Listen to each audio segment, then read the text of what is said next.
પછી તમારા મા બાપ ગમે તેવા હોય,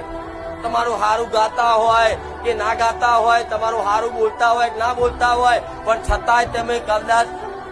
પુરુષ તરીકે તમારું કર્તવ્ય મા બાપની સેવા કરવી અને એમનું ભરણ પોષણ કરવું એ તમારી જવાબદારી છે. ભલે મા બાપ ગમે તેવું બોલે ને એની બાજુ ના જોતા ઉપર બેઠેલા મા બાપ ને જોજો, એ તમારો હિસાબ કરશે.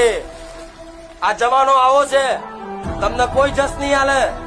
તમે ગમે તેટલા હારા કદાચ રહેશો ને, 4 ભાઈ છો ને 4 માંથી તમે એકલા જ તે મા બાપ ની સેવા કરતા છો, મા બાપ નું ભલું વિચારતા છો ને, એ જ મા બાપ તમારું બહાર જઈ અને તમારું જ ખોટું ગાતા હશે. આજનો જમાનો એવો છે, આજની માયા એવી છે,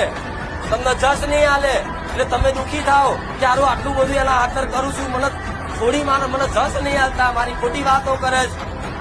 પણ આ બધું વાપરતા નહીં ગોડાઓ, આ બધી માયા બધી રચાવ, પણ તમારે તો તમારા કર્તવ્યનું પાલન કરે. ભલે મા બાપ મને એક રવિવાર આવો ને આવતો રવિવાર ના આવે અને પ્રમાણ ના હાલું તો હું બહુચર ના ખાતાની ઉગતા પોર ની મેલડી લઈ પ્રમાણ ગમે તે રૂપમાં, ગમે તે જગ્યાએ, ગમે તે સ્થાને, ગમે તે સમય ચોગાડિયામાં જે ભાવિક ભક્તો શ્રદ્ધા અને વિશ્વાસ રાખીને આયા છે ને એના ઉપથી સપને જે ચુંદડીમાં દર્શન આલીને એને રાજી રાખીશ. હું મેલડી આવું બોલું, અમથું નાનું મોટું એક કામ કરી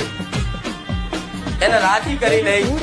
એનો વિશ્વાસ જીતી લઈશ કે દીકરા મારી ધોમમાં સોલંકી પેઢીની કુળમાં કદાચ રોમ મારી મેલડી બેઠી છે, કુખાર મેલડી બેઠી છે. અને વિશ્વાસ સાથે દરેક આવો તો